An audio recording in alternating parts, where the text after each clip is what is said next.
It says, currently versus work, I'm also trying AM / ALK. ALK owns FS with acid bomb / range, and acid bomb alone helps the army deal with more damage.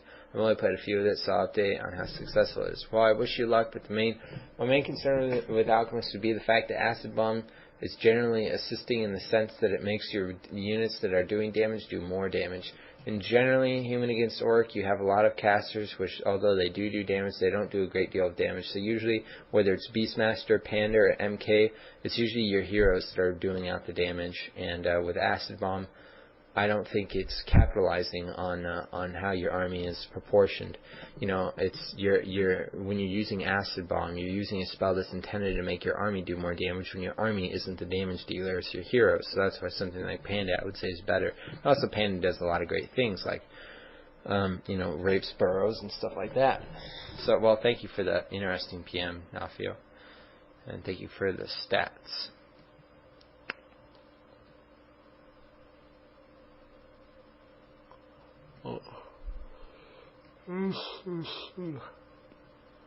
After listening to your most recent audio, it sounded like a good idea when you mentioned doing.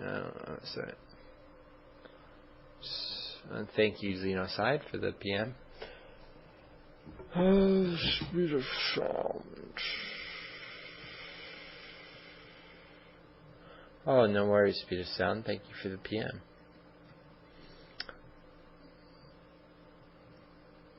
Thank you for the PM, Gromsklinge? Gromskling? I don't know.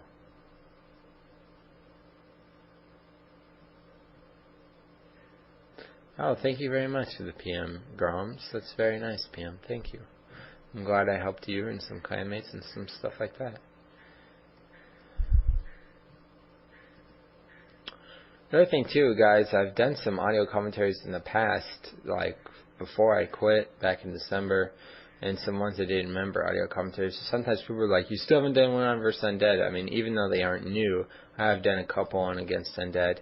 My most recent one being on a rainbow game where I went Naga second against Undead. Probably not the best audio commentary ever, but whatever. So you can check that out. I have a link to most of them in my profile, I think. So whatever, enjoy. So if you want to check out some audio commentaries I did some while ago, just look at my profile, and there's a link in my SIG. Okay, question from Trolley K. I've been playing Warcraft 3 for roughly 2 years, and I have given up on improving my skills, so I have fallen into playing AKM style due to its entertainment value and my apathetic style towards trying and sadly keeping myself above 60% win. Cutting paste my ingenious way of winning garbage. That's his comment. Gyro versus Destroyer, no upgrades besides flat cannon and AoE for gyros. What's the ratio for that matchup? You can also add in them having Fiend plus Destro plus Web equals Sad Face, for sure.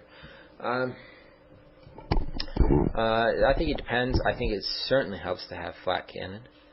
I think that's the name of it. That's right. Okay, yeah, flat cannon. That is. I always mix up fragmentation charge and flat cannon.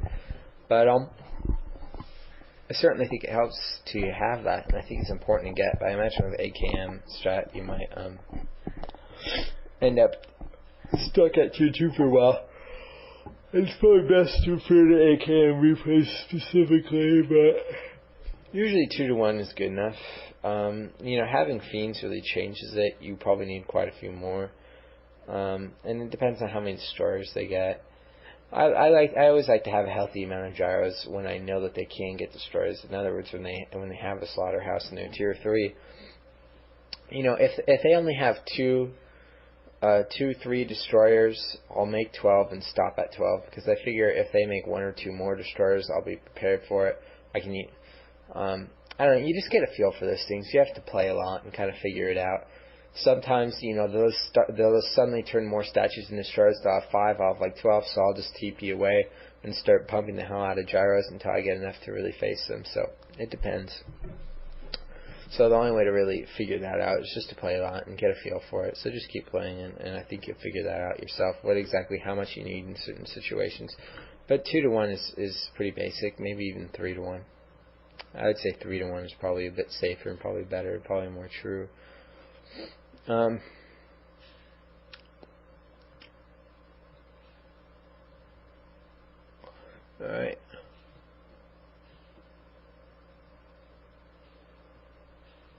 Thank you, Green Tea, for the PM. Sorry, I never checked out your replay, Green Tea. You know, I wasn't, like, for this past week before today, I wasn't really playing much, like I mentioned, so I was just kind of totally uninspired towards Warcraft for a little while. So I wasn't really playing, but so I'm sorry I never got to seeing your replay. Maybe I'll dig through the member the member replays and do that again. So I'm sorry I never got to that.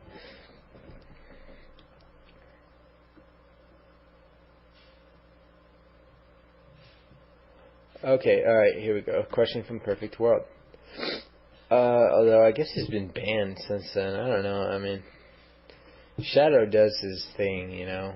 Like, I don't mess with Shadow or Cross or any of those dudes. They're cool dudes, though, for the most part. I don't know.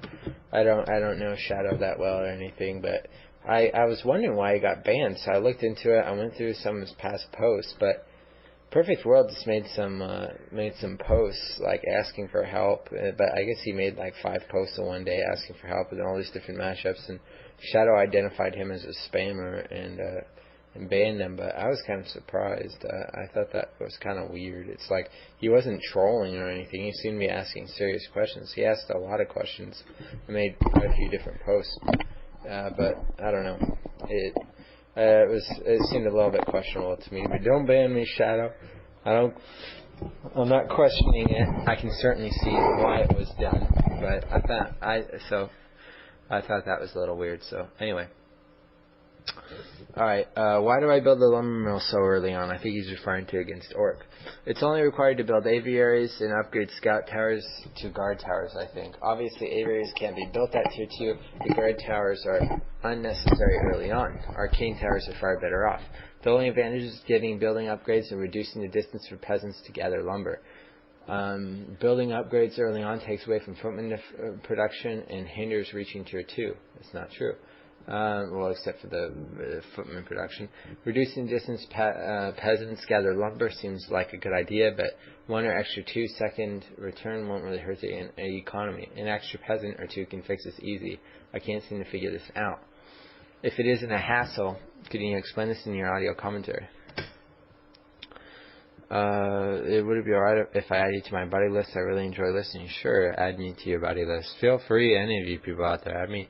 I have like too many damn accounts, but a lot of them are like joke accounts and stuff, but most of the time you either catch me on Noconce or MSY, and then the little parenthesis, the parenthesis that closes on the right, Noconce. Usually one of those 2 accounts you'll catch me eventually, so feel free, add me, Azeroth, go for it. Though my friends list is like full, because there's too many of my friends have too many damn AKAs, but I kind of contribute to that, so I might not be able to add you, but you know, whatever, just message me sometime and I'll respond. Okay, lumber mill early. First off, considering the build order, which is altar, lumber mill, farm, barracks, gold, farm. No, not farm, and then arcane tower. Sorry. The amount of time, if you have a well placed lumber mill, you actually get more lumber. Like, you're not gathering lumber when you're building a lumber mill. So in that consideration alone, you can say it's a hindrance to the amount of lumber it takes for the amount of time it takes to get enough lumber to go tier 2. But that's simply not the case, because given the duration of time that it takes to get enough lumber to go tier 2, with a well-placed lumber mill, you actually end up gathering more lumber because of the less distance that your peasants have to travel. I hope that makes sense. You can listen to that part a few times. I think I said it right, so I don't know. Figure that one out. So it actually ends up in more lumber. And also, too, having a well-placed lumber mill at tier 2, you're going to end up with like 200 more lumber than you usually would with 8 peasants on lumber. So why not just build an extra peasant instead? Well, one thing too is most of the time you'll end up building a lumber mill anyway. It's always nice to have a lumber mill against Orc, in my opinion. And that's one great thing, is that it allows you to tower rush at tier 2 if you want to, or build towers if you want to expand at tier 2. And also, if they catch you off guard with wyverns or something, the ability to build guard towers without having to